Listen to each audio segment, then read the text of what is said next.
Okay, so this is a typing tutorial for an electric typewriter with a power return.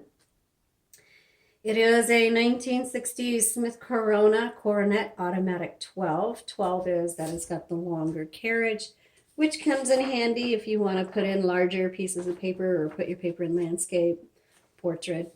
I do recommend those of you who are crafters that get typewriters to do a variety of projects on. You may never need a long carriage, but if you do, you may come across a project where you wish you had one. So I usually recommend that if you are going to use it for crafts, that you go ahead and get a longer carriage because you may be glad down the road that you did.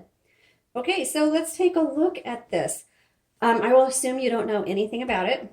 So an electric typewriter means it does need to be plugged into a wall, to an outlet.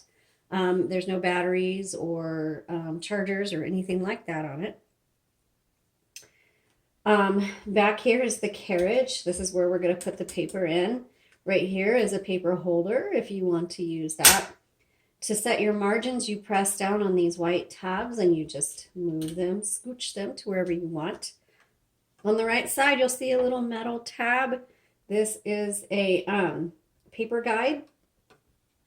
And so you can adjust that and put that wherever you want. It just helps you to know where to put your paper in, guides it in, and it keeps it consistent if you have a multiple page project.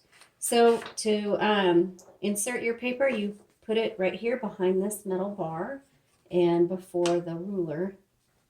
And that's going to go right behind this roller. And then you just turn the handles and that'll feed the paper in. And if you use the guide, most of the time you get it nice and even. If it does come out uneven, you can release the tension with this lever on the right side, and then you can adjust the paper to make sure it's nice and even.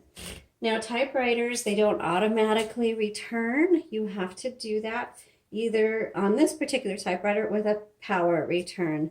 This typewriter doesn't have a handle because it's got the power return. Also, to release the carriage, if you need to move the carriage anywhere, you just pull these levers behind the rollers, and that's a little grindy sound there. Something's catching. We'll take a look at that. So the carriage is a little noisy on this one when you release it, but you can hear the bell. To check out your ribbon, you just open it up. This is where you'll replace it. It's a universal ribbon that just pops in and out. Make sure the ribbon is through the guide wires. Right here, there's one here, two here, and one here. I take a photo so that if you do purchase this typewriter, you can refer back to it to see how to thread it in when you need to change out the ribbon, or sometimes in transportation it pops out.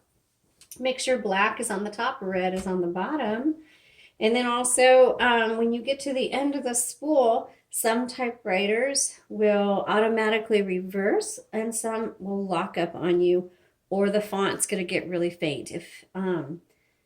If you see your font getting faint, or if the typewriter's not working right, then what you need to do, first thing you should always do, is switch the direction of your ribbon. Now, we always put in a new ribbon in our typewriters, but if you get it and it's at the end of the spool, it doesn't mean it's an old ribbon. It just means that somehow the ribbon reversal switch had been pushed, either through shipping and packing or doing this tutorial. Sometimes I get it going the wrong direction. But before you type, just kind of test out and make sure the ribbon is installed properly. Because if you ignore, like if your font's getting real faint and you keep typing, sometimes it can cause the ribbon to tear. Okay, so right here is the color selector. It's on black. You can switch it to red right here. This is your tab in the middle, and to set it and clear it on either side. This is a backspace and a margin release, because on these typewriters, I know most people are used to computers, the margin, when you get to the end, it's going to just stop. And if you have a couple letters left in your word, you just hit margin release to complete that. Let's go ahead and turn it on. One word of caution, please don't put anything around your carriage, because sometimes when you turn it on, that carriage might fling back. So let's go ahead and turn it on, and that's good. Okay, let's go ahead and give this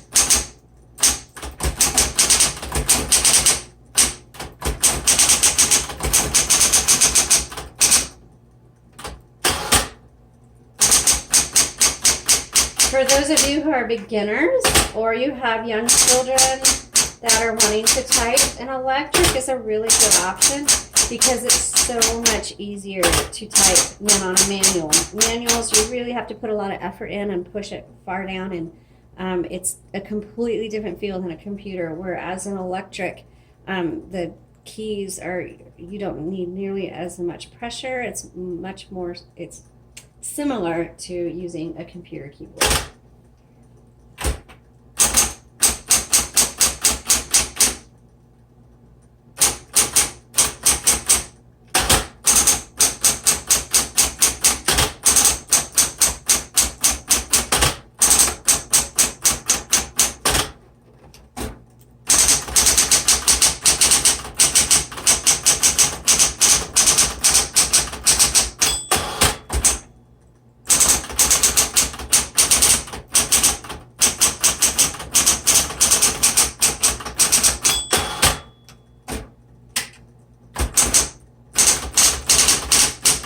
I'm trying out the red ribbon real quick.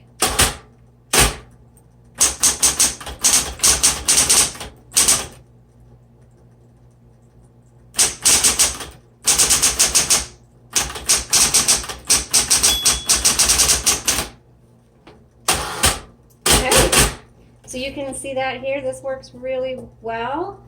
Again, an electric with a power return like this is going to be a really good option for beginners. Or those of you who want to type quickly, and or writers, for example. Some writers prefer to have a manual and an electric handy, depending on the type of project, because some projects you just need to pump out quickly, and others you want to take your time in writing. So if you're looking for something to pump out quickly, an electric is a really nice option for that. If you want more information on this particular typewriter, the link to their Etsy shop is in the comments below. Thank you so much for watching. We hope you enjoyed it, and have a great day.